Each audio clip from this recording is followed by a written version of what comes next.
Hello दोस्तों, कैसे हैं आप। स्वागत है आप सभी का फंडामेंटल के यूट्यूब प्लेटफॉर्म पे। मैं मयंक पारिक, आपका टीचर, आपका मेंटर, आपका दोस्त।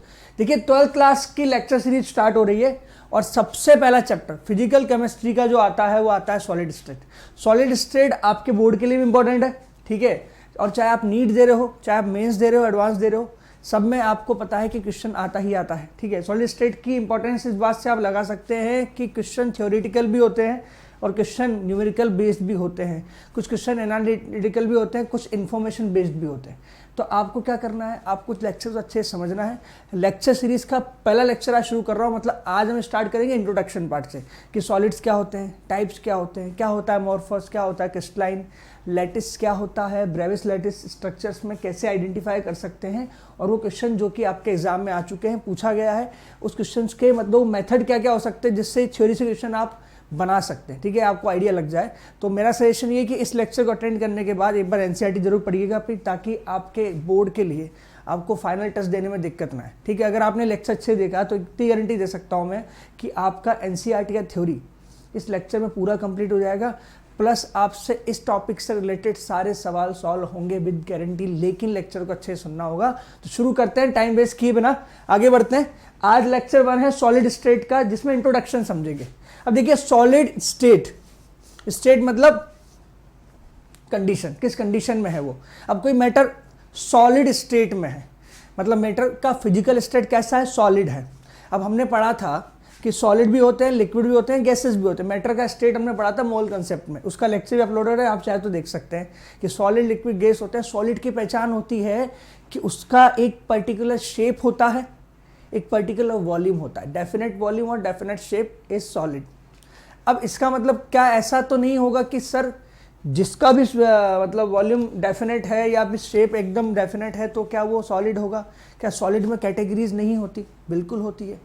तो पहले सॉलिड का बेसिक डेफिनेशन क्या हो सकता है, बोल सकते हैं कि ऐसा कोई भी पार्टिकल, ऐसा कोई भी बोल सकते हैं फिजिकल स्टेट, अगर किसी भी मॉलिक्यूल की, किसी भी बड़े मॉलिक्यूल की, छोटे मॉलिक्यूल की, जितना आप इमेजिन कर सकते हैं उतना बड़ा, जितना इमेजिन कर सकते हैं उतना छोटा, अगर आप उसको छू सकते हैं, टच कर सकते हैं, तो वो मैटर है।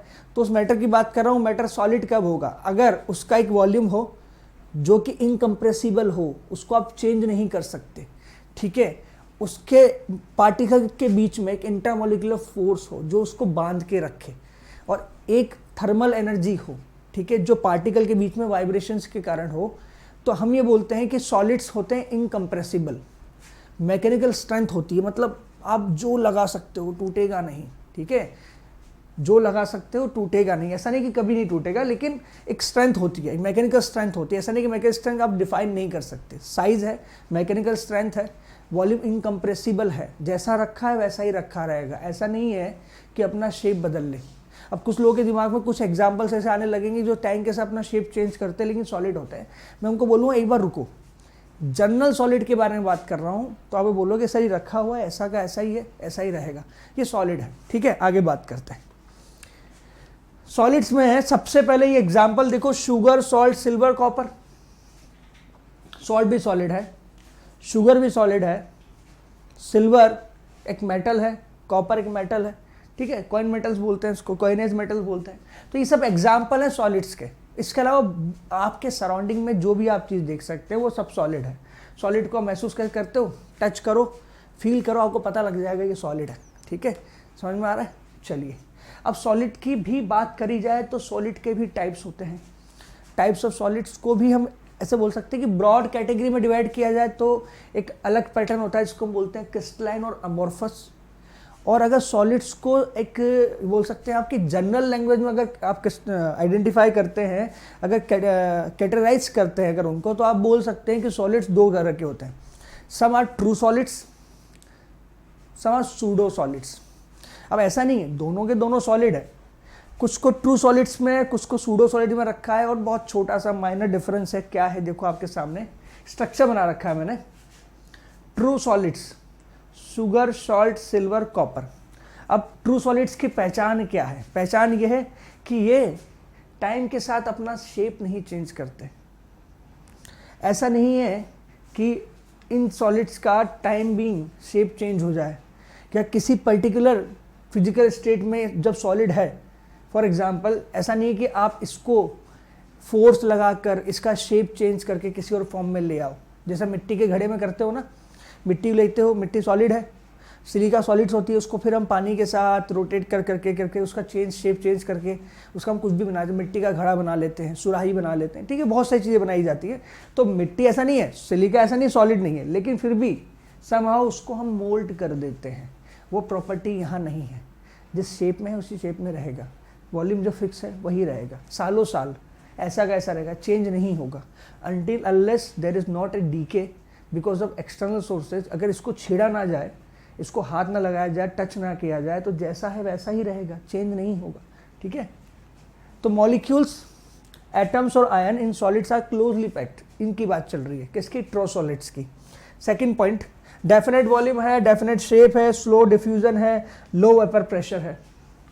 मतलब इसको अगर रख दिया तो इसके पार्टिकल बहुत कम वेपराइज होंगे, बहुत ही कम, तो इसकी वजह से जो वेपर प्रेशर बनेगा वो क्या होगा, लो होगा, ठीक है। जैसे वाटर आप रख देते हो ना, तो वाटर की वजह से प्रेशर होता है, वेपर प्रेशर, वाटर के पार्टिकल वेपराइज होके खुद वेपर प्रेशर लगाते हैं, ठीक है।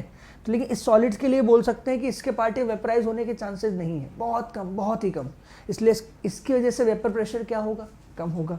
और सुनिए, स्लो डिफ्यूजन, डिफ्यूजन की बात की जाती है जब ऐसा समझ लीजिए आप कि बड़ा सा सिलेंडर आपने रखा, उसमें छेद कर दिया और छोटा सा, अंदर गैस भरी है, तो करके सारा का सारा गैस बाहर निकलने लगता है, बहुत तेज आवाज़ होती है। सिलेंडर का एग्जांपल ले सकते हो, घर में जब कभी नोजल को हम स्प्रे करते हैं, डिफ्यूज होता है, तो अंदर से जो बाहर हाई प्रेशर से बाहर प्रेशर की तरफ, लो प्रेशर की तरफ जब गैसेस निकल रही है, तो डिफ्यूजन पार्ट में आ रहा है। तो सॉलिड में डिफ्यूजन भी नहीं होता, ठीक है, सॉलिड में डिफ्यूजन के चांसेस बहुत कम है, स्लो डिफ्यूजन, वेरी स्लो, मतलब हम बोल सकते हैं इवन आप कंसीडर भी नहीं करेंगे इस डिफ्यूजन को, इतना कम होता है, okay. Incompressible rigidity, high mechanical strength. अब ये जो पॉइंट आ रहा है ना ऊपर की तरफ, ये सबके लिए होता है, सॉलिड्स की खास बात है। लेकिन अगर ट्रू सॉलिड्स है तो इनकम्प्लीट, कंप्लीटली इनकम्प्रेसिबल है, आप दबा ही नहीं सकते।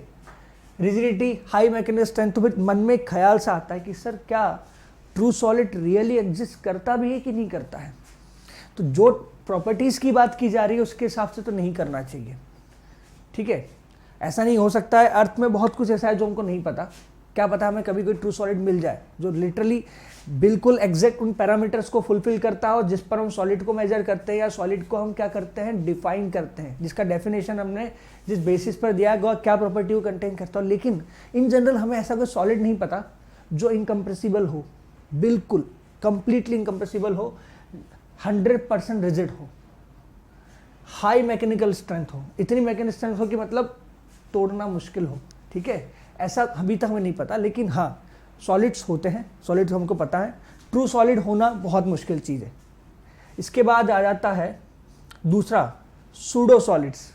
सूडो से सबसे अच्छा एग्जाम्पल है कि आपके घर में ग्लास लगे होते हैं विंडोज़ में, ठीक है।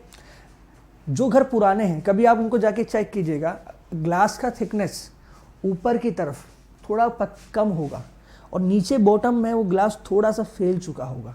तो basically glasses are liquid solid, liquid मतलब जो फ्लो करते हैं, तो ग्लास भी फ्लो करता है, फिर हमें दिखता क्यों नहीं है, फ्लो बहुत स्लो होता है, टाइम बिंग आपको ये ऑब्जर्व हो जाता है। एक लंबे टाइम पीरियड के बाद आप ये सोचे कि मैंने कल रात में रखा सुबह तक बह के आगे की तरफ चला जाना चाहिए, तो वो पॉसिबिलिटी नहीं है, ठीक है। लेकिन अगर आप किसी विंडो को ऑब्जर्व करेंगे बहुत लंबे टाइम बाद, उसका अगर उसके ग्लास का नीचे वाला बॉटम वाला साइड देखेंगे तो उसका थिकनेस अपर साइड से थोड़ा आपको डिफरेंट मिलेगा, ज़्यादा मिलेगा। तो ये फ्लो है कि भाई ग्लास धीरे धीरे धीरे क्या है, डाउन की तरफ फ्लो कर रहा है, ग्रेविटी इफेक्ट नीचे क्या जमा हो गया और नीचे वाला थोड़ा सा पार्ट क्या ऊपर की विड्थ से थोड़ा ज़्यादा हो गया।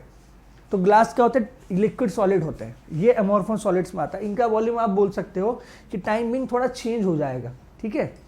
सूडो सॉलिड्स की बात करें, पिक्चर मतलब मिट्टी के बना रहे हो आप घड़े, धीरे धीरे धीरे ये भी अपना शेप चेंज कर लेते हैं टाइम के साथ, ठीक है। तो ये सब वो क्या है, इसमें प्रॉपर्टी की बात करें तो लूज शेप, इजीली डिस्टॉर्टेड, बिल्कुल टूट सकते हैं, flow under its own wait, जैसे मैंने आपके लिए कहा ना ग्लास के लिए कि ग्लास रखा रखा खुद ही फ्लो करता है। तो ऐसे सॉलिड जो अपने खुद के वेट से फ्लो कर रहे हैं, इजीली डिस्टॉर्टेड है, ठीक है, और जिसका शेप वो लूज कर देते हैं टाइम बिंग, जैसे ग्लास का शेप जैसा भी रहा होगा, अगर टाइम बिंगर रखा हुआ है तो ग्लास अपना शेप खराब कर रहा है, तो अपना शेप लूज कर रहा है, खुद से फ्लो कर रहा है, तो ये प्रॉपर्टी है। ठीक है, फिर बात करते हैं कि अब जो ब्रॉड कैटेगरी का डिवीजन हमने किया है सॉलिड्स का, वो सॉलिड जो ऑब्जर्वेशन था हमारा वो ऑब्जर्वेटरी बेस पर था। मतलब ये बोल सकते हैं कि जो अभी तक हमने जिस सॉलिड को समझा वो सॉलिड ऑब्जर्वेटरी बेस पर था। लेकिन बात की जाए तो सॉलिड को क्लासिफाई करने के दो कैटेगरी में क्लासिफाई किया है, जिसका बेसिस प्रॉपर्टी बेस पर है, मतलब सॉलिड की प्रॉपर्टीज के बेस पर है। क्या है? क्रिस्टलाइन और अमोर्फस सॉलिड। क्रिस्टलाइन और अमोर्फस सॉलिड दो सॉलिड्स के ब्रॉड कैटेगरीज में आता है। Solid broadly categorise into two parts, crystallines and amorphous. अब क्रिस्टलाइन में एग्जांपल शुगर है, सॉल्ट है, सिल्वर है, कॉपर है।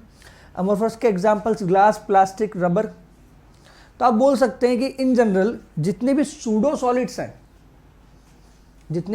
सॉलिड्स हैं वो अमोर्फस कैटेगरी में आ जाते हैं। इन जनरल जितने भी सूडो सॉलिड्स हैं जो फ्लो कर सकते हैं, शेप अपना लूज कर देते हैं, इजीली डिस्टॉर्टेड हो जाते हैं, they come in the category of pseudo solids, मतलब वो अमोर्फस सॉलिड्स के अंदर आ जाते हैं। And the NaCl, the proper crystal of metal, for example silver, copper, ठीक है, शुगर, ऐसे बहुत सारे एग्जांपल्स जिसमें हम बोल सकते हैं कि आपका solid in A proper manner it is arranged. ठीक है, या आप बोल सकते हैं कि इनकम्प्रेसिबल है, रिजिड है, हाई मैकेनिकल स्ट्रेंथ है, वो किस में आता है? क्रिस्टलाइंस में आते हैं। मैं फिर बोल रहा हूँ कि मैं वर्ड यूज कर रहा हूँ इन जनरल सूडो अमोर्फस में आते हैं, और in general pure solids, real solids crystalline में आते हैं। ठीक है, ऐसा नहीं है कि सारे रियल क्रिस्टलाइन हो, कोई जरूरत नहीं है। सारे रियल क्रिस्टलाइन हो ऐसा जरूरी नहीं है, लेकिन सारे क्रिस्टलाइन सॉलिड्स रियल सॉलिड्स होंगे, ये फिक्स है। रिपीट कर देता हूँ कि सारे के सारे सॉलिड्स, कौन? Real solids, true solids crystalline हो ऐसा जरूरी नहीं, लेकिन सारे के सारे क्रिस्टलाइन रियल सॉलिड होंगे, ट्रू सॉलिड होंगे, ये कंपलसरी हो जाएगा। ओके, आगे बात करते हैं। डिफरेंस की बात करें कि भाई बेसिक डिफरेंस क्या है, क्रिस्टलाइन को क्रिस्टलाइन क्यों कहा गया, क्या डिफरेंस है कि वो अमोर्फस से अलग है। तो सबसे पहला डिफरेंस आपके सामने लिखा है shape, definite characteristic geometrical shape, irregular shape. मतलब क्रिस्टलाइन जो सॉलिड्स होते हैं उनका शेप एक डेफिनेट कैरेक्टरिस्टिक ज्योमेट्री में होता है। अमोर्फस के अंदर बोल सकते हैं आप ये इर्रेगुलर शेप होता है या टाइम बिंग हो जाता है। ठीक है, तो ये सबसे बड़ा जो डिफरेंस क्या है, शेप रेगुलर होता है, कैरेक्टरिस्टिकली डिफाइन होता है, वहां इर्रेगुलर शेप होता है। The second one is melt eight A sharp and characteristic temperature, gradually soften over range of temperature. मतलब ये इसकी बात की जाए तो मेल्टिंग पॉइंट की खास बात क्या है। फॉर एग्जाम्पल मैंने कहा कि किसी भी मेटल का मेल्टिंग पॉइंट 300 है और that metal is crystalline metal. इसका मतलब क्या है? इसका मतलब वो 300 से पहले मेल्ट नहीं होगा, 300 पे मेल्ट होना शुरू हो जाएगा और 300 पूरा मेल्ट हो जाएगा। 300 से पहले मेल्ट नहीं होगा, 300 पे आके मेल्ट हो जाएगा, क्योंकि उसका मेल्टिंग पॉइंट शार्प एज पे आता है।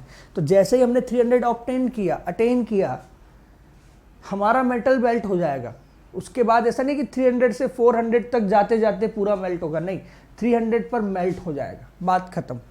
ये पहला पॉइंट हो गया। अगला पॉइंट सुनिए, अमोर्फस की बात की जाए तो अमोर्फस में एक टेम्परेचर रेंज चलता है, 200 से 300, 400 से 500, 100 से 200, उस रेंज में जाके वो मेल्ट होना शुरू होता है। ऐसा नहीं है कि एक पर्टिकुलर टेम्परेचर अटेन करते ही पूरा का पूरा सॉलिड आपका क्या हो जाए, मेल्ट हो जाए, नहीं, पर्टिकुलर रेंज में आपका जो सॉलिड होता है वो मेल्ट होने लगता है। तो उसका एक ओवर टेम्परेचर बोल सकते हो रेंज में काम करता है। तो जो सेकंड डिफरेंस है वो क्या है, मेल्टिंग पॉइंट का डिफरेंस है। Gradually soften over range of temperature, धीरे धीरे सॉफ्ट होगा और मेल्ट होगा। भाई साहब या तो मेल्ट होंगे तो एक साथ मेल्ट हो जाएंगे, ऐसा नहीं कि धीरे धीरे मेल्ट हो रहे हैं। ग्लास को आप जब करते हो मेल्ट तो कभी कभी ग्लास के क्राफ्ट वीडियोज आप देखोगे, फेसबुक इंस्टा पे ट्रेंड होते रहते हैं, तो वो लोग क्राफ्टिंग करते हैं ग्लास के साथ। कैसे? वो ग्लास को मेल्ट करते हैं अब मेल्ट करने का टेम्परेचर रेंज बहुत लंबा है, तो उसको इस टेम्परेचर पे ले आते हैं जहाँ पर ग्लास सॉफ्ट हो जाता है, मेल्ट नहीं होता, सॉफ्ट हो जाता है, इतना सॉफ्ट कि उसको कटिंग कर सके, उसको क्या कर सके, उसको मोल्ड कर सके, उसको अलग अलग शेप में हम वो एडजस्टमेंट कर सकें। आप देखेंगे यूज़ करके उसको घुमा लेते हैं, कुछ भी बना लेते हैं उसका। तो इस रेंज में जो है ना, बेसिकली इसका फ़ायदा क्या है, इसका फ़ायदा ये कि आप एक रेंज में खेल सकते हो। यहाँ पर आपको पर्टिकुलर टेम्परेचर अटेंड करोगे, सारा मेल्ट हो जाएगा, उसके पहले मेल्ट नहीं होगा। तो शार्प मेल्टिंग पॉइंट और gradual softening of metal in a particular range of temperature. तो टेम्परेचर रेंज किसके लिए, एमोर्फस के लिए, शार्प किसके लिए, क्रिस्टलाइन के लिए। Next, cleavage property. अगर आप तोड़ना शुरू करोगे क्रिस्टलाइन को, ध्यान से सुनिएगा, तो क्रिस्टलाइन को तोड़ने में और एमोर्फस को तोड़ने में जो डिफरेंस है बेसिकली वो क्या है। क्लीवेज की बात कर रहा हूं तो ये देखो क्रिस्टलाइन है, क्रिस्टलाइन के केस में आप क्या बोल सकते हो, यहाँ पर 2 पीस में डिवाइड होगा और न्यूली जनरेटेड जो प्लेन होगा वो स्मूथ होगा। सोडियम की अगर आप कटिंग करते हो, ठीक है, अगर स्प्लिट करते हो तो आपको शार्प एज मिलता है। लेकिन अगर आप ग्लास की कटिंग करते हो तो ग्लास की कटिंग होने के बाद आप देखिए ग्लास को पॉलिश करना जरूरी होता है। जब कभी आप ग्लास परचेस करने जाओगे ना, तो आप एक चीज़ देखोगे, पहले वो ग्लास को कट करता है, उनके पास एक कटर होता है जिसके अंदर आगे एक डायमंड लगा होता है, बोलते हैं डायमंड से कट कर देते हैं। बहुत डायमंड से कट करने का रीज़न क्या है, डायमंड बहुत स्ट्रॉन्ग होता है, ठीक है, तो उसके मॉलिक्यूल्स को ब्रेक कर देता है। कटिंग के बाद एजेज आप देखेंगे तो काफ़ी रफ होती है, फिर उसको स्मूथनिंग करी जाती है अच्छे से। क्यों की जाती है, क्योंकि उसमें इरेगुलर सरफेस होता है, और कांच का इरेगुलर सरफेस पे अगर आपका हाथ लग गया तो क्या होगा मुझे बताने की जरूरत नहीं है, ठीक है। तो स्मूथनिंग करने के लिए सरफेस को अच्छे से क्या पॉलिश किया जाता है। अगला पॉइंट आता है heat of fusion. Definite characteristic and heat of fusion do not have definite heat of fusion. Fusion की बात किया जाए तो आप ये बोल सकते हो कि मेटल लिया, फ्यूज किया, ठीक है, तो बोल सकते हैं आप कि एक पर्टिकुलर फ्यूजन का मतलब क्या होगा, ठीक है। जैसे आप मेल्ट कर रहे हैं, वेपराइज कर रहे हैं, तो आप फ्यूजन करते हैं। फ्यूजन में आप भी बोल सकते हैं कि मिला देना किसी के साथ, ठीक है, फ्यूज कर देना। तो वो अगर प्रॉपर्टी की बात की जाए तो यहाँ पर डेफिनेट हीट ऑफ फ्यूजन होता है, डज नॉट, यहाँ पर डेफिनेट फ्यूजन नहीं होता। अगर बात करें क्रिस्टलाइन के अंदर, तो क्रिस्टलाइन में डेफिनेट हीट ऑफ फ्यूजन, मतलब जब भी आप फ्यूजन करेंगे, जब भी फ्यूजन होगा तो एक पर्टिकुलर डेफिनेट हीट का रेंज आपको ऑब्टेन होगा। वो रेंज ऑफ हीट और range of heat of fusion यहाँ पर अवेलेबल नहीं, किसमें, सेकंड केस में। अगला, एनिसोट्रॉपिक नेचर। आइसोट्रॉपिक और एनिसोट्रॉपिक 2 पॉइंट होते हैं, ठीक है। अब ये चीज मैं आपको यहां अच्छे से एक्सप्लेन नहीं कर सकता, ठीक है। ये वर्ड जो है एनिसोट्रॉपिक और आइसोट्रॉपिक, ये बेसिकली एक मेटल या ऐसा बोल सकते हैं कि एक सॉलिड की प्रॉपर्टी को बहुत अच्छे से डिफाइन करता है। रिफ्लेक्टिव इंडेक्स, उसकी कंडक्टिविटी, ठीक है, उसके नेचर, उसमें डिस्ट्रीब्यूशन ऑफ पार्टिकल को अगर डिफाइन करना है तो एनिसोट्रॉपिक और आइसोट्रॉपिक नेचर पर हम उसको समझा सकते हैं। एक डायग्राम आपके एनसीईआरटी में दिया है, उसी का मिलता जुलता यहाँ पर बनाया गया है, उसकी तरफ बात करते हैं। उसके पहले एक क्लास पॉइंट डिस्कस करूंगा, arrangement of particle, long range order, short range order. ऐसे बोल सकते हैं आप कि जैसे मैंने NaCl लिया, तो NaCl में Na और Cl का अरेंजमेंट, ऐसा नहीं कि सारा Na इधर जमा हो गया, ठीक है, ऐसा नहीं कि सारा Na plus Na plus Na plus इस तरह लिखा हुआ है Na प्लस और बाद में Cl minus Cl minus Cl minus Cl minus, तो यहाँ से यहाँ तक Na चला फिर Cl चला, ऐसा नहीं है। डिस्ट्रीब्यूशन लॉन्ग रेंज ऑर्डर में, तो मतलब जो डिस्ट्रीब्यूशन आपको इस पॉइंट पर मिलता है वही आपको पूरे एंटायर क्रिस्टल में जाके मिलेगा, एंटायर पूरे सॉलिड में आपको सेम डिस्ट्रीब्यूशन मिलेगा जो लॉन्ग रेंज ऑर्डर में काम कर रहा है, ठीक है। वहां पर जो डिस्ट्रीब्यूशन यहाँ है हो सकता है यहाँ आके खत्म हो जाए छोटी सी रेंज में, यहाँ से आगे जाओगे तो डिस्ट्रीब्यूशन आपको अलग तरह का मिले। तो यहाँ पर लॉन्ग रेंज ऑर्डर काम करता है, यहाँ पर शॉर्ट रेंज ऑर्डर काम करता है। डिस्ट्रीब्यूशन पार्टिकल का यहाँ पर एक जैसा होता है, पूरे के पूरे सॉलिड में यहाँ पर चेंज हो जाता है, ठीक है। तो ये बेसिक डिफरेंस है जो आपके एनसीईआरटी के हिसाब से भी इंपॉर्टेंट है, ये आपके एआर में भी आ सकते हैं, और बोर्ड का एग्जाम आप लिखने जाओगे तो वहाँ सॉलिड में सिंपल सा पूछ लिया जाएगा क्रिस्टलाइन एमोर्फस में डिफरेंस बता दो भाई क्या होता है, आराम से आप इसमें आराम से ही मान लीजिए कि आपको कुछ नहीं करना, 3 या 4 पॉइंट लिखने, आपको नंबर मिल जाएंगे अगर आप प्रॉपर तरीके से याद करते। इतना सारा थ्योरी याद करने से अच्छा है कि आप पॉइंट टू पॉइंट याद कर ले और एग्जाम्पल अपने माइंड में रखें जो मैंने आपको बताया है। ठीक है, तो इतना हमने समझ लिया कि भाई सॉलिड के टाइप्स क्या हैं। अब 2 प्रॉपर्टी की जो बात की थी मैंने आपको, आइसोट्रॉपिक और एनिसोट्रॉपिक क्या होता है। तो एक डायग्राम आपके सामने बना रखा है, सर्किल और डॉट से रिप्रेजेंट किया है। अब आपको करना क्या है कि इस सिस्टम को समझना है और अरेंजमेंट को समझना है। ऐसे मतलब कि सॉलिड है, इस सॉलिड को बनाया गया है सर्किल और डॉट से मिलाकर। रेड सर्किल और डॉट आप देख पा रहे हैं, इन डॉट को आप अगर ढंग से समझे तो आपको सी से डी जाते टाइम, सी से डी एक हमने पाथ बनाया है कि हम सर्किल में सी, इस सॉलिड में सी से डी मूव कर रहे हैं तो हमको सर्किल डॉट मिल रहा है। सर्किल और डॉट हमारे लिए पार्टिकल्स हैं, वो पार्टिकल्स हैं जिनसे हमारा सॉलिड बना है। ठीक है, तो सी से डी में हमको दोनों मिल जाते हैं ऑल्टरनेट पोजीशन पर। अगर मैं ए से बी मूव करता हूं, देखिएगा, तो ए से बी मूव करने पर मुझे सिर्फ और सिर्फ क्या मिलता है, एक टाइप के पार्टिकल मिल रहे हैं। क्या मिल रहे हैं, सिर्फ डॉट मिल रहे हैं। अगर मैं यहां मूव करता इस साइड में तो हमको सर्किल मिल जाता, सिर्फ यहां डॉट मिलता, सर्किल मिलता। तो आपको समझ में आ रहा है कि एक डायरेक्शन में जाने पर तो दोनों टाइप के पार्टिकल मिल रहे हैं, ऊपर की तरफ आपको एक तरह का। तो इसका मतलब ये तो फिक्स हो गया कि आपके एंटायर क्रिस्टल में अगर आप मूव कर रहे हो तो आपको एक पर्टिकुलर डायरेक्शन में एक तरह का पैटर्न मिलेगा, जबकि दूसरी डायरेक्शन में सेम क्रिस्टल में मूव करने पर आपको दूसरा पैटर्न मिलता है। ध्यान से सुनना, एक ही सॉलिड के क्रिस्टल में अगर आप मूव करते हो तो आपको एक साइड में एक अलग तरह का मिल रहा है, दूसरे साइड में एक अलग तरह का पैटर्न मिल रहा है। इसलिए जो ये क्रिस्टलाइन सॉलिड है, इसकी इस प्रॉपर्टी को हम बोलते हैं एनिसोट्रॉपिक नेचर। मतलब क्या होता है, क्रिस्टल का एक नेचर होता है जिसको हम बोलते हैं एनिसोट्रॉपिक नेचर। उसके कारण क्रिस्टल में हर पर्टिकुलर डायरेक्शन में एक अलग तरह का बिहेवियर होता है, प्रॉपर्टी होती है। सी से डी में आपको अलग तरह का प्रॉपर्टी मिल रहा है पार्टिकल्स का, ए से बी में आपको अलग तरह का प्रॉपर्टी मिल रहा है। तो इसका फर्क क्या पड़ता होगा। कोई मुझे कहे कि सर थर्मल कंडक्टिविटी की बात करें, तो मैं कहूँगा देखो थर्मल कंडक्टिविटी डिपेंड करती है मेटल के अरेंजमेंट पर, मेटल्स के अरेंजमेंट पर कि वो सॉलिड में किस तरह अरेंज है। अगर आप सी से डी जाते हो तो आपको अलग तरह का अरेंजमेंट मिल रहा है, दोनों तरह के पार्टिकल है। अब इन दोनों का मिक्स बिहेवियर क्या होगा पता नहीं, लेकिन इतना श्योर है कि ए से बी जाने पर जो आपको डॉट मिल रहा है उससे डिफरेंट होगा। बात करें कंडक्टिविटी की, कंडक्टिविटी क्या होता है कि कंडक्शन कितना अच्छा करती है हीट का या इलेक्ट्रिसिटी का। तो ए से बी में आपको एक टाइप के पार्टिकल मिल रहे हैं, सी से डी में आपको मिक्स पार्टिकल मिल रहे हैं। तो अब आप ये डिसाइड नहीं कर सकते ना कि सी से डी और ए से बी में ज़्यादा कम कौन है, लेकिन इतना जरूर बोल सकते हो कि सी से डी और ए से बी में क्योंकि पार्टिकल अरेंजमेंट डिफरेंट है तो डेफिनेटली इलेक्ट्रिसिटी कंडक्शन या हीट कंडक्शन क्या होगा, डिफरेंट आने वाला है। पार्टिकल का नेचर चेंज हो रहा है तो उसका मतलब उसका बिहेवियर टुवर्ड्स हीट या इलेक्ट्रिसिटी भी चेंज होगा। तो ये नेचर। अच्छा, एक टर्म आता है रिफ्लेक्टिव इंडेक्स, एक आता है कंडक्टिविटी, तो हम डिस्कस कर चुके हैं कंडक्टिविटी। रिफ्लेक्टिव इंडेक्स की बात करता हूँ। रिफ्लेक्टिव इंडेक्स भी मैटर पर डिपेंड करता है, उस मटेरियल पर डिपेंड करता है जिस पर आप डील कर रहे हो। इस डायरेक्शन में अलग तरह का, इस डायरेक्शन में अलग तरह का, तो डेफिनेटली क्या होगा, आपको डिफरेंट मिलने वाला है। तो फिर ये बताओ कि सर कहाँ पर सेम मिलता है।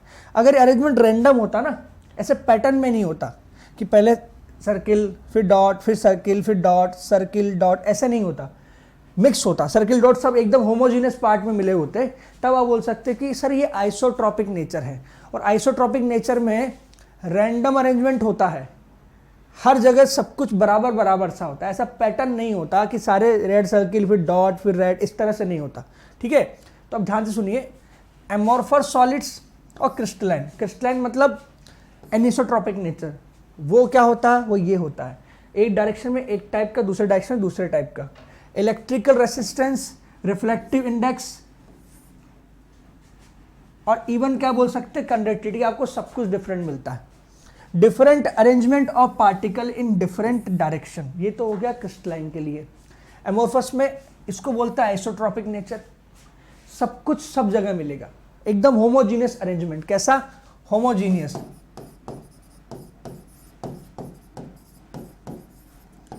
होमोजीनियस अरेंजमेंट, मिक्सचर टाइप का होता है, बिल्कुल मिक्स हो जाता है। Mechanical conductivity strength, reflective index, electric conductivity, ETC are same in all direction. ठीक है, समझ में आ रहा है। सॉल्यूशन की बात करें अपन, सॉल्यूशन आपने बनाया प्रॉपर, तो सॉल्यूशन में कंडक्टिविटी आपको हर तरफ सेम मिलेगी। ठीक है, तो वो इसका एग्जाम्पल हो सकता है, लेकिन वो सॉल्यूशन कैसा होना चाहिए, सॉलिड फॉर्म में होना चाहिए।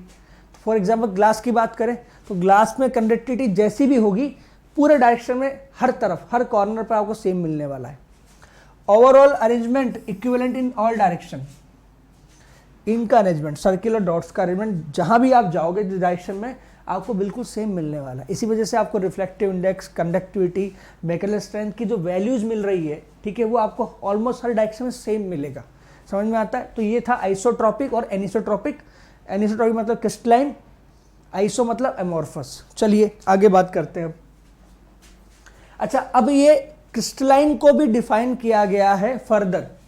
इसका मतलब क्या है कि इसका मतलब सर ये हो गया कि अमोर्फस तो स्टडी नहीं करने वाले सॉलिड स्टेट में। इसका मतलब ये हो गया कि अमोर्फस तो स्टडी नहीं करेंगे, स्टडी तो हम कौन से करेंगे, क्रिस्टलाइन करेंगे। बिल्कुल। अब जो हम पढ़ने वाले हैं, जो सॉलिड स्टेट में हम क्वेश्चन सॉल्व करेंगे, जिन सॉलिड से हम डील करने वाले हैं सॉलिड स्टेट में, वो सारे के सारे कैसे होंगे, दे आर क्रिस्टलाइन सॉलिड्स।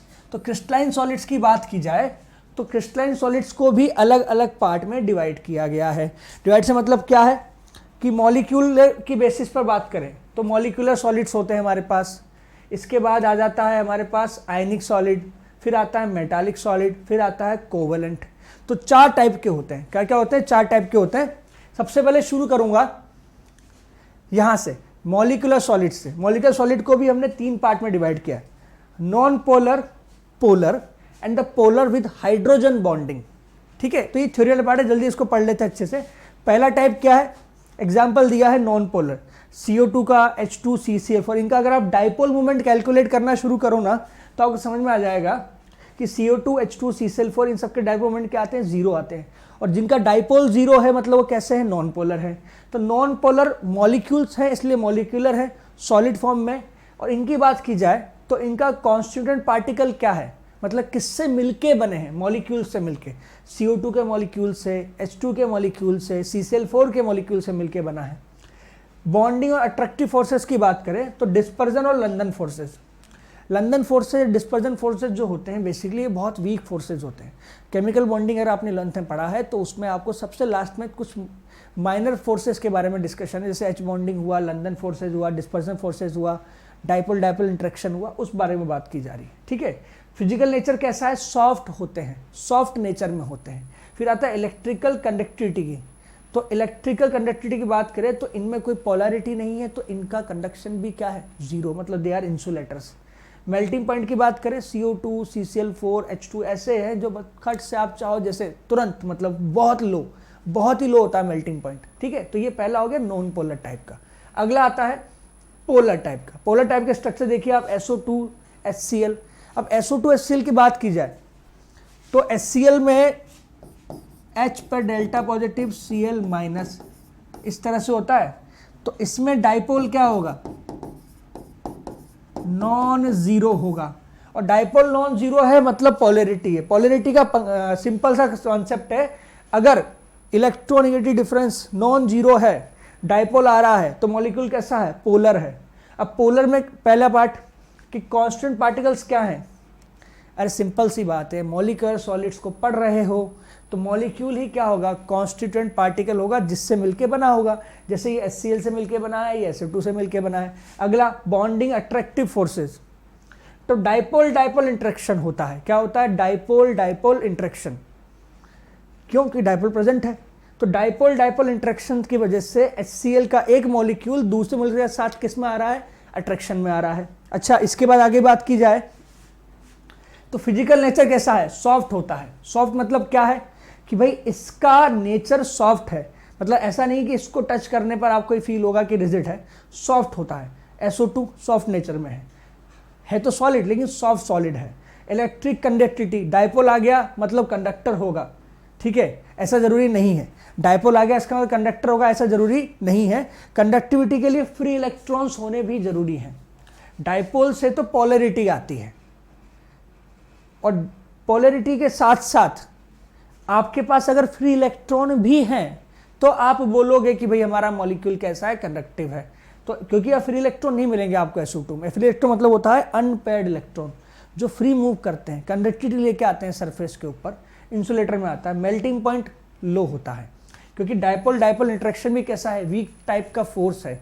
तो अगर इसके कॉन्स्टिट्यूएंट पार्टिकल में अगर आप फोर्स की बात करो, अट्रैक्शन की बात करो, तो अभी भी क्या है, कम है।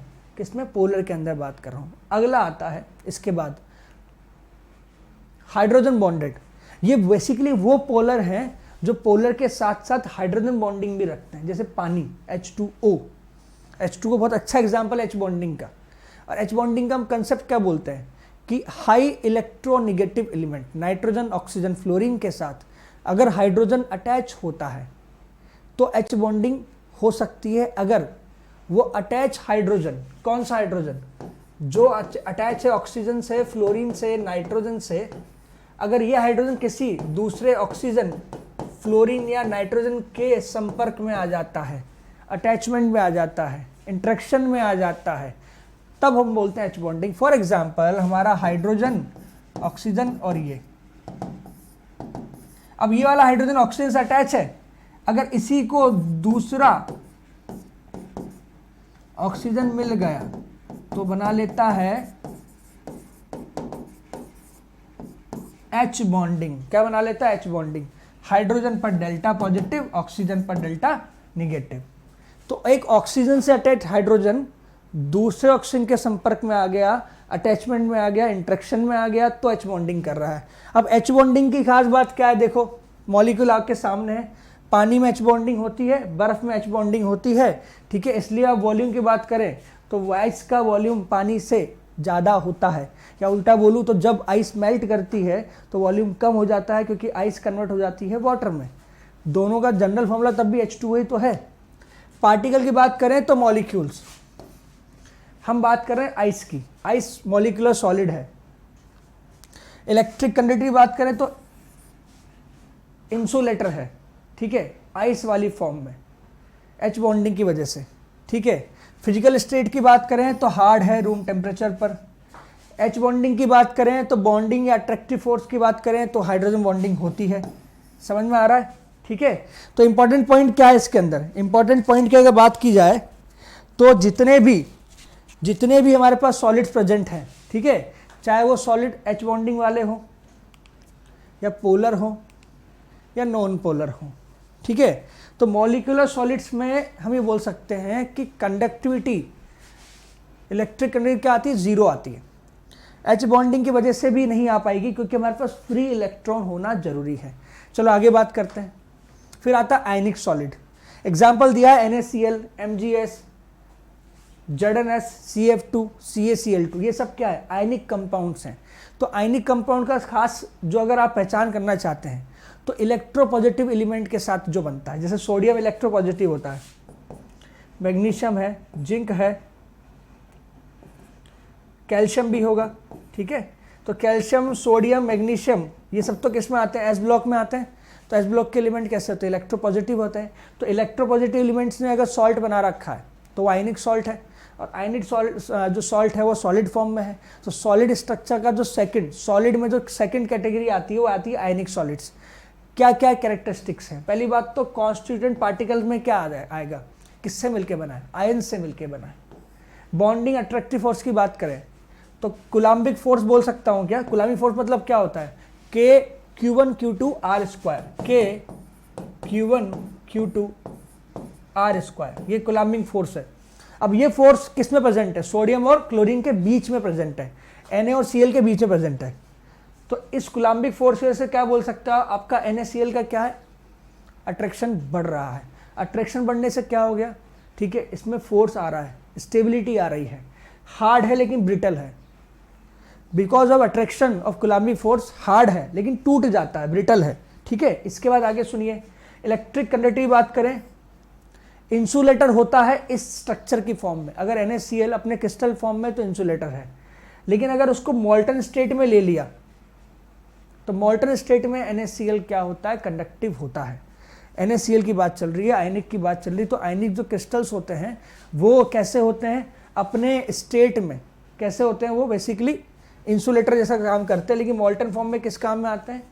मॉल्टन फॉर्म में और एक्वस स्टेट में, जैसे NaCl को पानी में घोल लिया आपने, अब जो सॉल्ट बनाया है एक्वस, वो क्या है? सॉलिड है। अब जो सॉल्ट बनाया है वो प्रॉपर कैसा है? कंडक्टिव का काम करेगा, आप उसको यूज कर सकते हैं, उसमें इलेक्ट्रिक कंडक्टिविटी आपको दिखेगी। मेल्टिंग पॉइंट हाई होता है, NaCl का मेल्टिंग पॉइंट बहुत हाई होता है, बहुत ज़्यादा हाई होता है। ठीक है, आप घर पे सोचे कि हम तवे पे रख दें NaCl को मेल्ट करना शुरू करेंगे, ऐसा नहीं। NaCl का मेल्टिंग पॉइंट बहुत ज़्यादा हाई होता है, आयनिक सॉलिड्स के मेल्टिंग पॉइंट हाई होते हैं। फिर आता मेटालिक। मेटालिक मतलब मेटल, तो मेटल के सॉलिड्स को मेटालिक सॉलिड्स कहेंगे। फेरस दिया है, कॉपर, सिल्वर, मैग्नीशियम दिया हुआ है। पार्टिकल्स में क्या होंगे? पॉजिटिव मेटल, ठीक है, और डीलोकलाइज इलेक्ट्रॉन्स होंगे साथ में। अब इलेक्ट्रॉन्स होंगे मेटल में डीलोकलाइज, इसका मतलब क्या है? आपके पास फ्री इलेक्ट्रॉन प्रेजेंट है, तो कंडक्टिव होना तो इसका नेचर होना चाहिए। ठीक है, बात करें मेल्टिंग पॉइंट की, तो मेल्टिंग पॉइंट क्या होता है? एक तो हाई होता है, मेटल्स का मेल्टिंग पॉइंट तो हाई होता है हमेशा, मेटल को बहुत ज़्यादा हीट देना पड़ता है। शार्प भी होता है। फिजिकल नेचर की बात करो तो मेटल कैसे होते हैं? हार्ड होते हैं, रिजिड होते हैं, लेकिन मेटल को आप सॉफ्ट कर कर डक्टिलिटी शो करता है। ठीक है, और मीनेबिलिटी मतलब डक्टिलिटी, मीनेबल मतलब उसके आप तार खींच सकते हैं, डक्टाइल मतलब उसको पीट पीट कर उसका साइज चेंज कर सकते हैं। मेटल में ही प्रॉपर्टी हमेशा होती है। हमने बहुत सारे वीडियोस देखे हैं, ठीक है, हमने बुक में देखा है, कई बार आयरन को गर्म किया, शीट बना लिया, हमारे पास सारे एग्जांपल्स हैं मेटल को लेके। तो डक्टाइल है, मीनेबल है। ठीक है, इसके बाद बात की जाए मॉलिक्यूलर सॉलिड्स के केस में, कोवेलेंट स्ट्रक्चर की बात चल रही है। कोवेलेंट या नेटवर्क सॉलिड्स, इसमें क्या बात चल रही है? कोवेलेंट या नेटवर्क सॉलिड क्या होते हैं? जो कोवेलेंट बॉन्ड से बन रहे हैं। सबसे अच्छे एग्जांपल्स कार्बन के साथ आते हैं, सिलिकॉन के साथ आते हैं। जैसे कार्बन का एलोट्रॉप दिया हुआ है, डायमंड है, कार्बन कार्बाइड्स दिए हुए हैं, ठीक है, कार्बन सिलिकेट्स दिए हुए हैं, SiC। तो ये सिलिकेट्स और कार्बन का जो बना है एलोट्रॉप, ये बहुत स्ट्रॉन्ग है।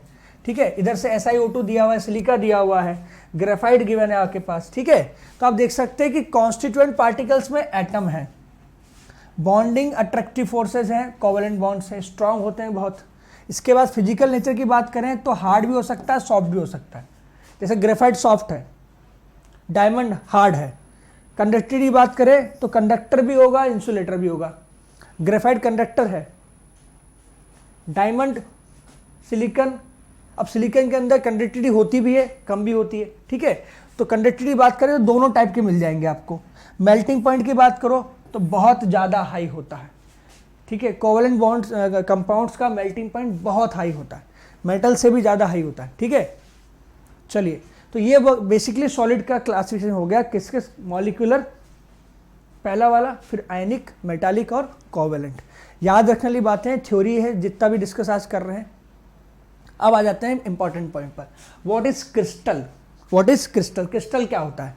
अब क्रिस्टल लेटिस की बात की जाए तो ऐसे समझ लो कि अभी हम पढ़ रहे हैं क्रिस्टलाइन सॉलिड्स। अब क्रिस्टलाइन सॉलिड्स को अगर आपको डिफाइन करना है तो उसके क्रिस्टल को समझना होगा।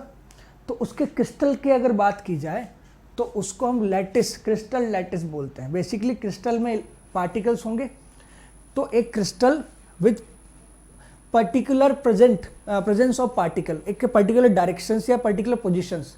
तो ऐसे समझ सकते हो आप कि एक क्रिस्टल एक पूरा का पूरा सॉलिड, फॉर एग्जांपल एक सॉलिड है, तो सॉलिड बना है क्रिस्टल से।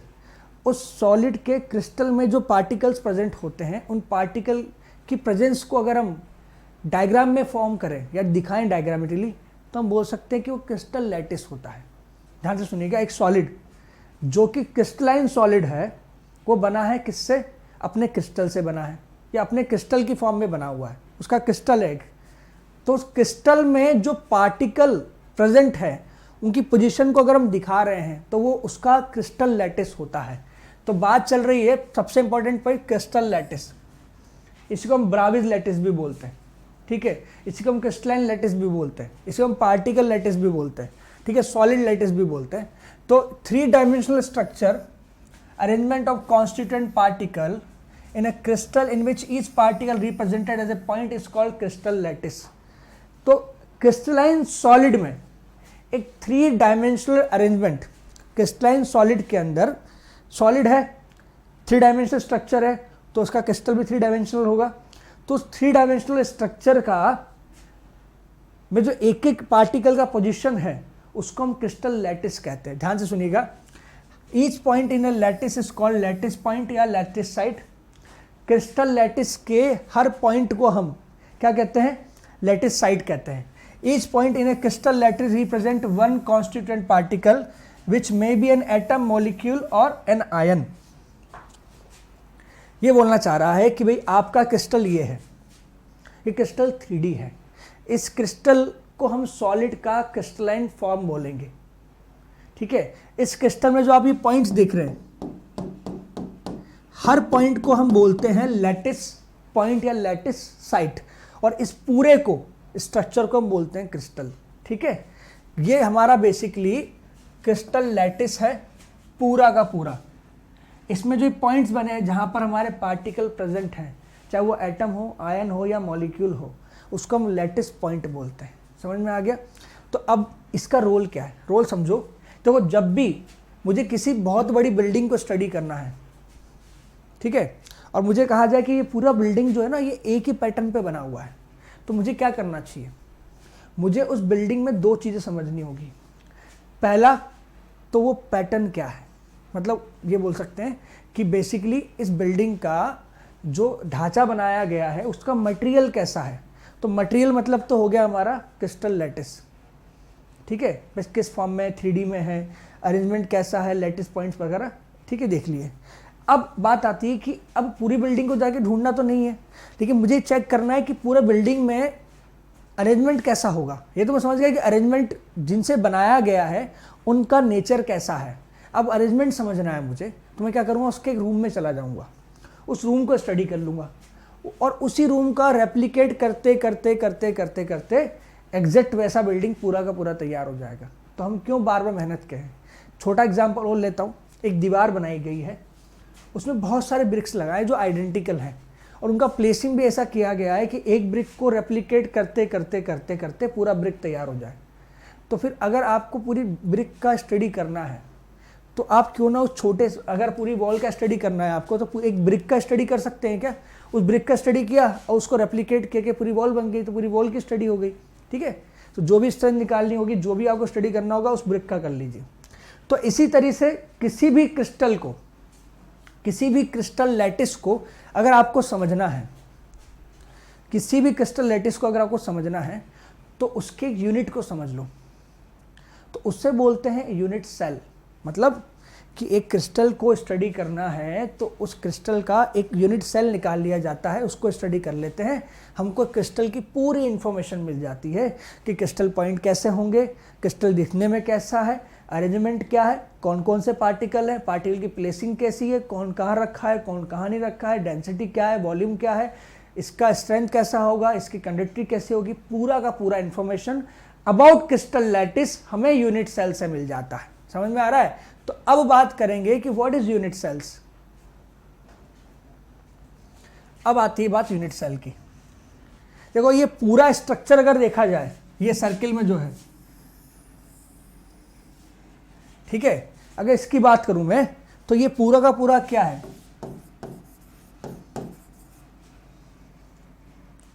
क्रिस्टल लैटिस है। क्रिस्टल लैटिस पूरा है, और जो छोटा सा पार्टिकल सेक्शन आप देख रहे हैं, ये वाला जो अंदर वाला है, ये हमारा यूनिट सेल है। तो अगर मैं इस यूनिट सेल को स्टडी करूं और इसको रेप्लिकेट करूं इधर की तरफ, पीछे की तरफ, पीछे की तरफ, ऊपर ऊपर, तो मुझे पूरा का पूरा क्रिस्टल मिल जाएगा। क्रिस्टल समझ लिया, सॉलिड समझ लिया, तो सॉलिड्स के लिए क्रिस्टल समझना चाहिए, क्रिस्टल के लिए यूनिट सेल को समझना चाहिए। समझ में आ गया? देखिए, unit cell is the smallest part of a crystal lattice which when repeated in different direction generate the entire lattice। मतलब अगर आप ये बोलना चाह रहे हैं, ध्यान से सुनिएगा, कि यूनिट सेल वो छोटा सा पार्ट है जिसको रिपीट करने पर आपको पूरा का पूरा लैटिस मिल जाता है। अब unit cell is characterised by, ध्यान से देखिएगा, यूनिट सेल को बनाया कैसे गया होगा, एक 3D स्ट्रक्चर होगा, 3D स्ट्रक्चर होगा तो मतलब एक उसका लेंथ होगा, एक उसकी हाइट होगी, एक उसकी विड्थ होगी, बस ये होगा L, है ना, विड्थ होगी। ठीक है, अब ध्यान से देखिएगा, तो कुल मिलाकर एक क्रिस्टल को 3 साइड से अगर 3D में रिप्रेजेंट करना है तो बना सकते हैं, और 3 ही एंगल होंगे, अल्फा, बीटा और गामा। मतलब इनके बीच का एक एंगल होगा, इनके बीच का एक एंगल होगा, और इनके बीच का एक एंगल होगा। समझ में आता है?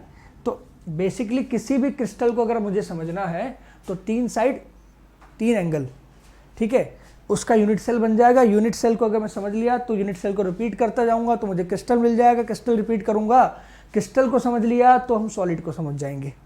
तो बेसिकली यूनिट सेल को ही समझना है। अब पूरे चैप्टर में मैं जितनी कैलकुलेशन करूंगा वो यूनिट सेल पे करूंगा, और यूनिट सेल की इंफॉर्मेशन मुझे क्रिस्टल के बारे में बता देगी, क्रिस्टल की इंफॉर्मेशन मुझे आगे ले जाके बता देगी सॉलिड कैसा है। समझ में आ रहा है? चलिए, तो यूनिट सेल का मतलब है वो छोटे से छोटा यूनिट पार्ट क्रिस्टल का जिसको रिपीट करने पर हर डायरेक्शन में हमको पूरा क्रिस्टल या पूरा लैटिस जनरेट हो जाता है। अब देखिए कि क्रिस्टल को, ठीक है, क्रिस्टल लैटिस को ब्राविज लैटिस भी कहते हैं, BRAVI, ब्राविज लैटिस, BIS, ठीक है। तो ब्राविज लैटिस को बेसिकली डिफाइन किया गया है 7 पार्ट्स में, ठीक है, 7 पार्ट में डिवाइड किया गया है, और हर ब्राविज लैटिस का एक अपना नेचर है। ये ऐसे बोल सकते हैं आप कि जिन यूनिट सेल्स की हम बात कर रहे हैं, ठीक है, जिन यूनिट सेल की हम डिस्कशन करने वाले हैं, तो हर यूनिट सेल किसी लैटिस से कनेक्टेड होगा, हर यूनिट सेल किसी लैटिस का से कनेक्टेड होगा, क्योंकि बेसिकली यूनिट सेल बनाता क्या है, लैटिस बना के देता है आपको। तो बेसिकली हम 7 तरह के जर्नल या बोल सकते हैं बेसिक लैटिस को हम डिस्कस करने वाले हैं, और 7 तरह के लैटिस के 7 और पार्ट होते हैं, मतलब सबका एक एक पार्ट और होता है, टोटल 14 होते हैं। तो 7 को स्टडी कर लिया तो बाकी 7 भी समझ में आ जाएगा। ठीक है, तो शुरू करता हूं। सबसे पहला क्यूबिक, पहला जो क्रिस्टल सिस्टम है वो है क्यूबिक सिस्टम। क्यूबिक की खास बात क्या है कि लेंथ मतलब ABC तीनों बराबर, क्यूब की बात कर रहा हूं, क्यूब। तो क्यूब क्रिस्टल में जो सबसे पहला टाइप होता है वो क्यूबिक टाइप का होता है। ये कहना चाह रहे हैं कि भाई क्रिस्टल का जो पहला टाइप है क्यूबिक टाइप का। क्यूबिक में क्या खास बात है, लेंथ तीनों बराबर, एज एंगल मतलब अल्फा बीटा गामा तीनों 90 डिग्री। एग्जाम्पल देखो, NaCl, जिंक, ब्लेंड और कॉपर, ये ऐसे क्रिस्टल्स हैं या ऐसे सॉलिड क्रिस्टलाइन सॉलिड्स हैं जो कि क्यूबिक क्रिस्टल को फॉलो करते हैं। मतलब इनका अगर स्ट्रक्चर देखा जाए, जो कि आप आगे समझोगे भी दोबारा, तो आपको समझ में आएगा कि इनका अरेंजमेंट जो होता है वो किस फॉर्म में होता है, क्यूबिक क्रिस्टल में होता है। ठीक है, क्यूबिक क्रिस्टल फॉर्म में होता है। Next, tetragonal. कौन सा? टेट्रागोनल। तो टेट्रागोनल की खास बात क्या है, लेंथ है, ठीक है, एज एंगल है। अब देखिए, लेंथ में क्यूबिक में A और B बराबर था, यहां पर A और B बराबर है, लेकिन C बराबर नहीं है किसके, A और B के। अल्फा बीटा गामा अभी भी 90 है। स्ट्रक्चर ऐसा दिखता है टेट्रागोनल। एग्जाम्पल ये रहा, white tin, SnO2, TiO2, calcium sulphate, second type का क्रिस्टल। फिर आता है ऑर्थोरोम्बिक या रोम्बिक। ऑर्थोरोम्बिक, रोम्बिक में ABC तीनों बराबर नहीं होते, लेंथ तीनों डिफरेंट है। अल्फा बीटा गामा अभी भी 90 है। पहले वाले में तीनों बराबर थी, दूसरे में कौन से वाले में, टेट्रागोनल में A और B बराबर थे लेकिन C बराबर नहीं था। ऑर्थोरोम्बिक या रोम्बिक में ABC तीनों बराबर नहीं है, एंगल अभी भी 90 है। एग्जाम्पल दिया है KNO3, रोम्बिक, सल्फर और BSO4। एग्जाम्पल याद रखोगे तो फायदे में रहोगे, क्योंकि NCERT में दिया हुआ है तो वो पूछ सकता है डायरेक्टली कि KNO3 कौन से क्रिस्टल को फॉलो करता है, तो आंसर क्या होगा, ऑर्थोरोम्बिक को। नेचर कैसा ऑर्थोरोम्बिक का, ABC तीनों अनइक्वल हैं, अल्फा बीटा गामा एंगल क्या है यहाँ पर 90 है। अगला hexagonal, A not equals to B, A equals to B not equals to C, लेकिन अल्फा बीटा 90 और गामा 120।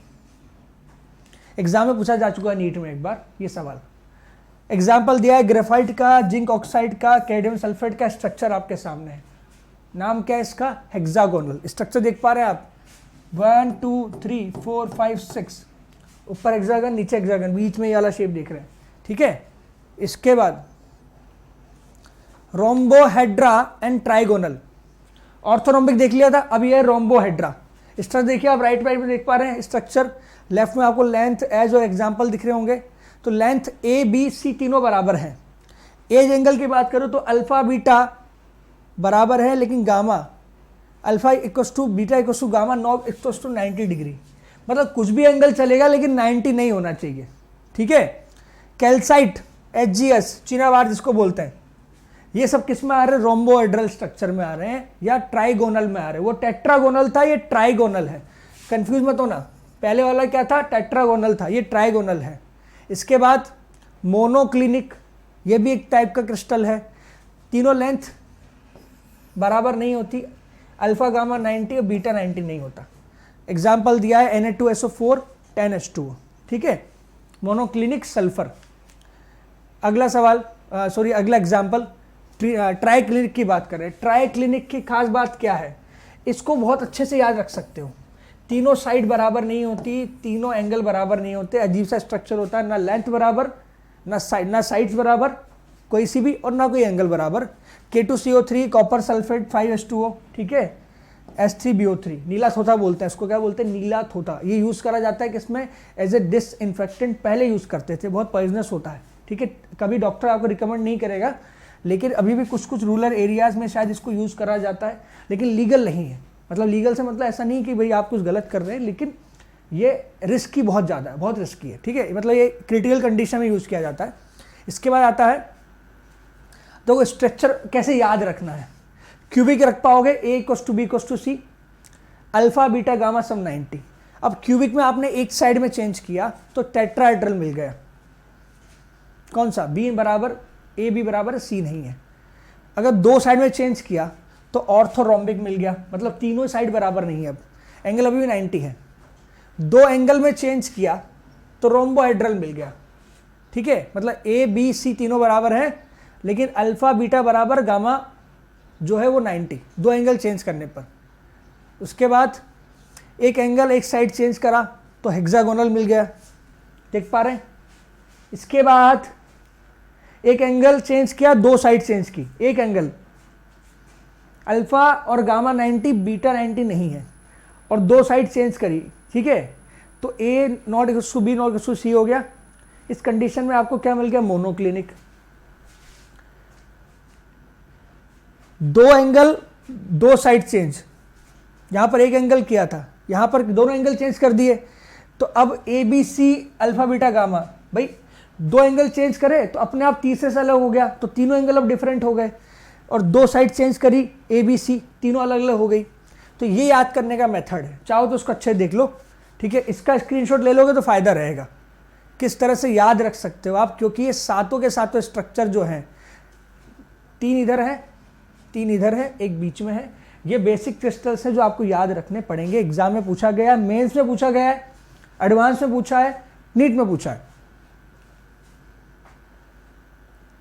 ये वो स्ट्रक्चर्स हैं जो आपकी एनसीईआरटी में दिया हुआ है, साइज के साथ शेप बना के दे दिया। अब देखो मैंने क्या कहा था आपको कि टोटल 14 होते हैं, कितने होते हैं, 14।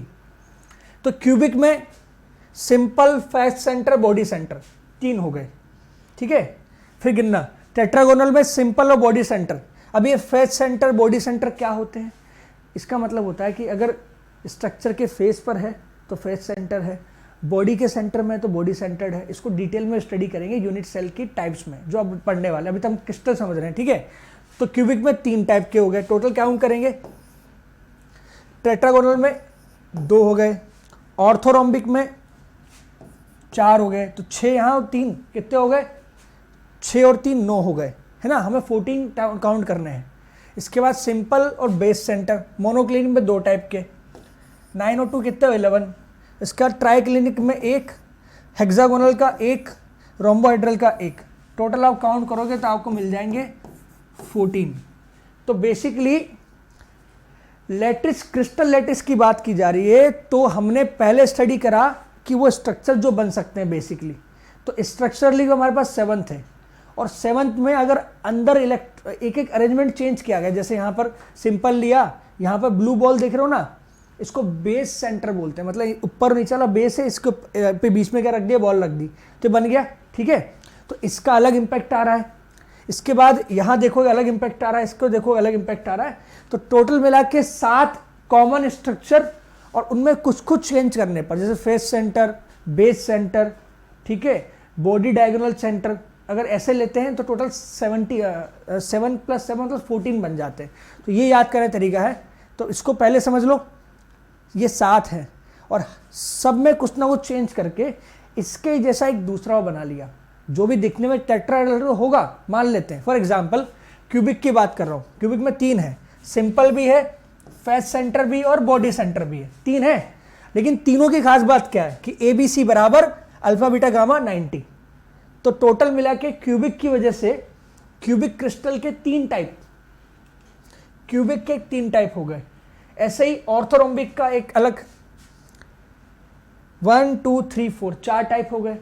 और सारे के सारे जो चारों हैं इनमें खास बात क्या है, A = B = C नहीं हो सकता, अल्फा बीटा गामा 90 है। ठीक है, तो ये चारों के चारों स्ट्रक्चर जो ये ऑर्थोरोम्बिक क्रिस्टल स्ट्रक्चर को फॉलो कर रहे हैं।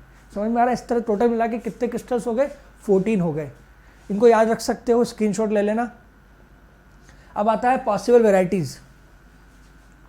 देखो क्या करेगा वो, जैसे फॉर एग्जांपल मुझसे पूछा गया कि ये स्ट्रक्चर दे दिया, ये वाला बेस सेंटर, तो अब बोले कि base centre crystal is a type of which crystal lattice.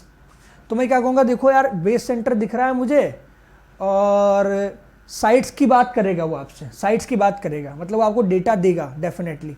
मतलब वो आपको बताएगा कि A0 = B0 = C दिया हुआ है, अल्फा गामा 90 बीटा 90 नहीं है, तो नाम मैं क्या दूंगा, मोनोक्लिनिक।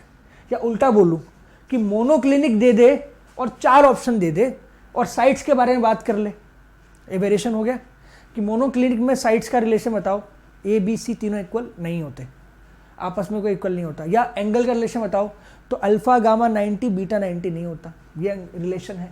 ठीक है, इस तरह से तो एंगल के साथ साइड पूछ ले, साइड से एंगल पूछ ले, साइड दे के नेम पूछ ले, स्ट्रक्चर दे के नेम पूछ ले, एंगल दे के नेम पूछ सकता है। समझ में आ रहा है? तो ये पॉसिबिलिटी है और पूछा गया है आपसे। आप मेंस का पेपर चेक कर, 2016 का क्वेश्चन मिल जाएगा आपको, आप नीट के पेपर चेक करो उसमें मिल जाएगा आपको, एडवांस में मिल जाएगा क्वेश्चन। ठीक है, और जब भी क्वेश्चन आया है थ्योरेटिकल, तो जिसको पता है उसने सही कर दिया, जिसको नहीं पता उसने गलत कर दिया। तो याद रखना जरूरी है, एनसीईआरटी ने बहुत एम्फेसाइज करके सब कुछ एक्सप्लेन किया है। इसका मतलब वो चाहता है कि आपको याद रहे और आपके एग्जाम में भी आ सकता है। पॉसिबल वेरिएशंस हो गए। अब आता है crystal lattice and unit cell. ठीक है, यहां हम लेक्चर का थ्योरी वाला पार्ट एंड करेंगे, कुछ सवाल सॉल्व करेंगे। भाई अब देखो, अब यूनिट सेल की बात आ गई। यूनिट सेल किससे आया था, लैटिस से आया था। तो लैटिस को हमने पहले समझ लिया, अब हम समझेंगे कि लैटिस जो बना है वो यूनिट सेल के रिपीटेशन से बना है। तो यूनिट सेल के टाइप क्या क्या हो सकते हैं, तो देखो ब्रॉड वे में अगर डिफाइन किया जाए तो प्रिमिटिव सिंपल टाइप का होता है और सेंटर्ड। अभी तो हमने जो समझे हैं जितने भी, उसमें दोनों टाइप प्रेजेंट थे। अब सेंटर्ड में देखो बॉडी सेंटर एक टाइप तो ये आ गया, मतलब यूनिट सेल में हमको जो पढ़ना है एक फेस सेंटर एंड या बेस सेंटर। ठीक है, मतलब हमने जितने भी अभी तक पढ़े हैं, जितने क्रिस्टल हमने पढ़े हैं, उसमें से हम बात कर रहे हैं किसकी, सिंपल क्यूबिक क्रिस्टल की। ठीक है, या बात कर रहे हैं हम प्रिमिटिव की, बॉडी सेंटर की, फेस सेंटर की। मतलब कुल मिला के आप बोल सकते हो कि जितने भी यूनिट सेल हम पढ़ने वाले हैं उनका टाइप या तो प्रिमिटिव यानी सिंपल यूनिट सेल होगा। सिंपल हर जगह पर आप देख सकते हैं, हर पॉइंट पर पार्टिकल रखा है। या बॉडी सेंटर मतलब बॉडी के सेंटर में भी है। फेस सेंटर मतलब आपके क्यूबिकल स्ट्रक्चर या जो स्ट्रक्चर आपको दिया गया है उसके फेस सेंटर पे भी है, एड सेंटर पे भी दिया हुआ है। समझ में आ रहा है? तो इस तरह से यूनिट सेल को अगर आप समझें तो आपको समझ में आएगा यूनिट सेल प्रिमिटिव और सेंटर्ड 2 टाइप के होते हैं। प्रिमिटिव में सिर्फ लैटिस पॉइंट पर, और यहाँ पर बॉडी सेंटर पे भी आ गया, फेस सेंटर पे भी आ गया, बेस पे भी आ गया। और आप अगर ध्यान से देखेंगे तो सारे के सारे स्ट्रक्चर कैसे हैं, इनका बेसिक जो स्ट्रक्चर वो है A = B = C, alpha = beta = gamma = 90 degree. तो देखो ऐसा बोल सकता हूं मैं आपको कि 99.99% केसेस में आपको यही मिलने वाला है कि आपका स्ट्रक्चर क्यूबिकल होगा, मतलब आपका बेसिक स्ट्रक्चर जो होगा वो कैसा होगा, वो क्यूबिकल शेप होगा, प्लस ध्यान से सुनना, प्लस या तो प्रिमिटिव होगा वो, या बॉडी सेंटर्ड होगा, या फेस सेंटर्ड होगा, या बेस सेंटर्ड होगा। और ज़्यादातर आपको मिलने वाला है बॉडी सेंटर, फेस सेंटर और सिंपल, तीन टाइप के, सिंपल क्यूबिकल, बॉडी सेंटर और फेस सेंटर, मतलब बीसीसी बोलते हैं बॉडी सेंटर को, फेस सेंटर होता है एफसीसी टाइप का मिलेगा, या आपको मिलेगा सिंपल क्यूबिकल। समझ में आ रहा है? ओके, तो इसके बाद क्या थ्योरी नेक्स्ट क्लास में। अब करते हैं कुछ सवाल सॉल्व जो कि एग्जाम में आ चुके हैं, जैसा कि which of following is a non crystalline solid. Non crystalline मतलब कैसा होना चाहिए, एमोर्फस होना चाहिए। तो CaCl, NaCl, CF2 सबके सब मेटल्स के सॉल्ट हैं, इनको बोलते हैं आयनिक सॉलिड्स। तो बचा ये कौन सा, ग्लास। और आयनिक किस में आते हैं, आयोनिक आते हैं क्रिस्टलाइन में। तो ग्लास किस में आएगा,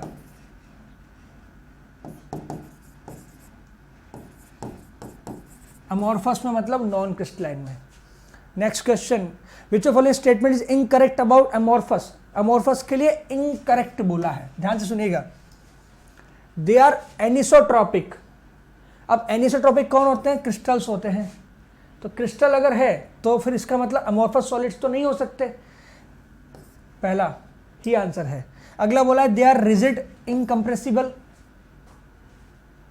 सॉलिड्स है तो रिजिड होंगे, इनकम्प्रेसिबल भी होंगे, सॉलिड्स है तो। Melt over a wide range of temperature, बिल्कुल बात सही है। ग्लास की बात करें एक पर्टिकुलर टेम्परेचर पर नहीं होता, रेंज में होता है। इसके बाद there is no orderly arrangement of particles. Particle का अरेंजमेंट किसी ऑर्डर में नहीं है, रैंडम अरेंजमेंट है, ठीक है। ऐसा नहीं कि हम चलते जा रहे हैं तो ए मिल रहा है या बी मिल रहा है। या आपको एग्जाम्पल दिया था सर्कल सर्कल सर्कल, या फिर सर्किल डॉट, वो क्रिस्टलाइन था। और जो रैंडम अरेंजमेंट था तो क्या था, वो वाला हमारा किस पार्ट में आता है, एमोर्फस में आता है। तो ये बोल सकते हैं कि ये और ये तीनों राइट स्टेटमेंट हैं, इसलिए हमारा आंसर नहीं है। आंसर क्या होगा, 1 होगा। अगला, क्रिस्टलाइन सॉलिड्स आर एनिसोट्रॉपिक, पहला पॉइंट, ये तो सही है। The constituent particles are very closely packed, ये स्टेटमेंट भी सही है, लेकिन एक्सप्लेनेशन नहीं है एक दूसरे की, नॉट एन एक्सप्लेनेशन। क्यों, एनिसोट्रॉपिक होने का रीजन ये है कि पर्टिकुलर डायरेक्शन में पर्टिकुलर टाइप का ही अरेंजमेंट मिलता है। ऐसा नहीं है कि हर तरफ हर डायरेक्शन में सेम अरेंजमेंट हो, इसलिए हम बोलते हैं एनिसोट्रॉपिक। नीचे वाले का मतलब कुछ और निकल रहा है, लेकिन स्टेटमेंट सही है, तो आंसर होगा B. Both statement are correct but not correct explanation. अगला, इन टेट्रागोनल क्रिस्टल। अब देखो उसका आंसर का पता लगाना तो क्या करना है, हमने जो पढ़ा है ना उस पर चलते हैं वापस। चलिए, पूछा गया है टेट्रागोनल, ठीक है। इंफॉर्मेशन कलेक्ट करते हैं, चेक करते हैं कितना काम का है। ये एग्जाम्पल आ चुका है, ठीक है। ये आपके एम्स का क्वेश्चन है, या इसको आप ऐसे बोलिए तो ये क्वेश्चन आपको नीट में ही पूछा गया है कभी कभी, फिर नीट में भी आ गया था, ठीक है। तो अच्छी बात क्या है कि क्वेश्चन आ चुका है, इसका मतलब इस तरह क्वेश्चन पूछे जाते हैं। चलो आ जाओ, टेट्रागोनल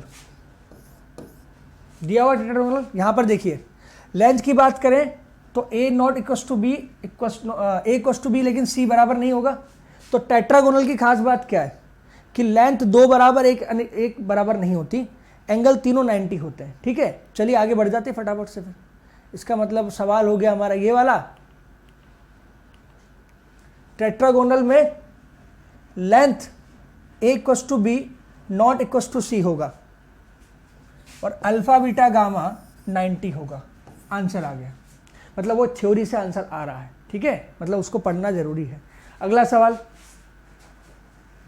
यहां पर बोला है कि ए बी और सी तीनों बराबर नहीं है, अल्फा और गामा 90 डिग्री, लेकिन बीटा 90 नहीं हो सकता।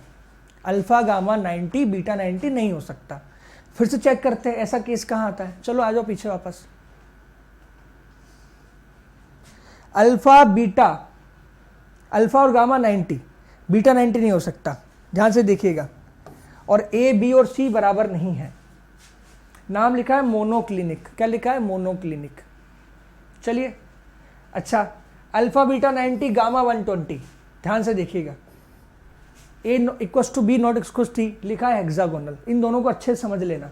चलो आगे बढ़ते हैं। अब हमको बोला गया है वहाँ पर क्वेश्चन में, देखिए क्वेश्चन में बोला गया है अल्फा गामा 90 बीटा 90 नहीं हो सकता और A not equals to B not equals to C. इसका मतलब क्या हो गया? हमारा आंसर होगा मोनोक्लिनिक। ठीक है, जो हमने चेक कर लिया है। Next, most unsymmetrical crystal system. Most unsymmetrical मतलब हो गया कि ए बराबर बी बराबर सी अगर लिखते हो तो अब यहां होना चाहिए A not equals to B not equals to C, साथ में alpha not equals to beta not equals to gamma. ठीक है, तीनों के तीनों ही 90 नहीं होने चाहिए, मतलब कुछ और होगा, कुछ भी हो सकता है लेकिन 90 नहीं होगा, बात खत्म। ठीक है, क्या ये बोल सकते हैं कुछ भी होगा लेकिन बराबर नहीं होगा। अनसिमेट्रिकल, मोस्ट अनसिमेट्रिकल कौन सा होता है? ट्राइक्लिनिक होता है। क्रिस्टल सिस्टम दिया है, इसमें ए का लेंथ 0.387, बी का लेंथ 0.387, सी का लेंथ 0.54, मतलब ए बराबर है बी के अल्फा और बीटा दोनों 90 हैं और गामा 120 है। अगर आप चेक करना चाहो तो चेक कर लेते हैं। ऐसी कंडीशन कब आती है? जब अल्फा बीटा 90 और गामा 120 हो। चलिए पीछे आइए फटाफट से। Hexagonal, alpha beta 90 gamma 120, a equals to B not equals to c. Answer क्या होगा? हेक्सागोनल होगा। ठीक है, इसका मतलब हमारा आंसर क्या होगा?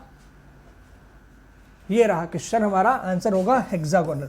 फिर से शीट से आंसर, मतलब कुल मिला के जो टेबल आपको दिखाया गया है, याद करने का तरीका बताया गया है, उसको यूज करो, प्रैक्टिस करोगे तो इन सवालों को करने में आपको टाइम बिल्कुल नहीं लगने वाला। ठीक है।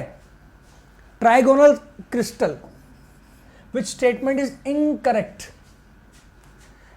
एक्सियल लेंथ इक्वल है, all three axial length equal है, all three axial angle equal है, two axial angle are same, one is different. Again trigonal, फिर से पीछे आ जाते हैं, तो जो रोम्बोहेड्रल है वही आपका क्या है? ट्राइगोनल है।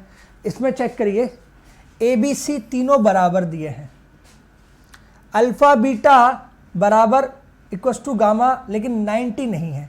Alpha equals to beta equals to gamma, लेकिन नॉट 90 डिग्री। समझ में आ रहा है? तीनों बराबर हैं एंगल, लेकिन 90 डिग्री नहीं हो सकते। ए बी सी तीनों बराबर हैं, इसका मतलब आगे आ जाइए फटाफट से। फिर all axial length and axial angle are equal, length बराबर एंगल बराबर, बात सही है। अल्फा बीटा गामा तीनों बराबर है, 90 नहीं है। All three axial length are equal, ये भी सही है, ये भी सही है। All three axial angles are equal, ये लिखा है ठीक, two axial angle are same, one is different. ये गलत है। कौन सा स्टेटमेंट? इसका स्टेटमेंट बोल सकते हैं A equals to B equals to C, alpha equals to beta equals to gamma not equals to 90 degree. ठीक है, तो ये था आज का लेक्चर, जिसमें आपको मैंने बताया कि सॉलिड स्टेट में आप थ्योरेटिकल पार्ट से क्वेश्चन अगर आ जाए तो कैसे सॉल्व करना है, कैसे याद करना है, क्रिस्टल क्या होता है, क्रिस्टल लैटिस के बाद यूनिट सेल कैसे डिफाइन किया गया, टाइप्स ऑफ लैटिस क्या होते हैं, याद कैसे रखने हैं, यूनिट सेल के 4 टाइप जो आपके सबसे इंपॉर्टेंट है, cubic, body centre, face centre और बेस सेंटर, जिसमें से सबसे इंपॉर्टेंट जो होते हैं, जो सबसे ज़्यादा पूछे जाते हैं, वो आता है सिंपल क्यूबिक, बॉडी सेंटर यानी बीसीसी, और आता है एफसीसी। आप तीनों आपको याद रखने। ठीक है, अब इसके नेक्स्ट क्लास में आपको क्या बताने वाला हूँ कि यूनिट सेल में कुछ इंपॉर्टेंट टर्म्स होती है, कोऑर्डिनेशन नंबर हुआ, लेंथ हुआ, पैकी एफिशिएंसी हुआ, वॉल्यूम डेंसिटी कैसे निकालते हैं, ये हम नेक्स्ट लेक्चर में डिस्कस करेंगे। तब तक के लिए मिलते हैं इसी प्लेटफॉर्म पे। वीडियो को देख लिया, अब क्या करना है? लाइक करना है, शेयर करना है, कमेंट करना है, सब्सक्राइब करना है चैनल को, और साथ ही साथ अगर आपको टेस्ट सीरीज ज्वाइन करना है तो इन्फॉर्मेशन आपके सामने दिया हुआ है। 299 में पूरा कंप्लीट टेस्ट सीरीज, जिसमें आपको 300 प्लस पेपर मिल रहे हैं, 15 प्लस आपको चैप्टर मिल रहे हैं जो फुल सिलेबस हैं, 100 प्लस चैप्टर वाइज टेस्ट मिल रहे हैं, 20,000 क्वेश्चंस मिल रहे हैं कंपेंडेंट में आपको साथ में, ये सब कुछ सिर्फ 299 में।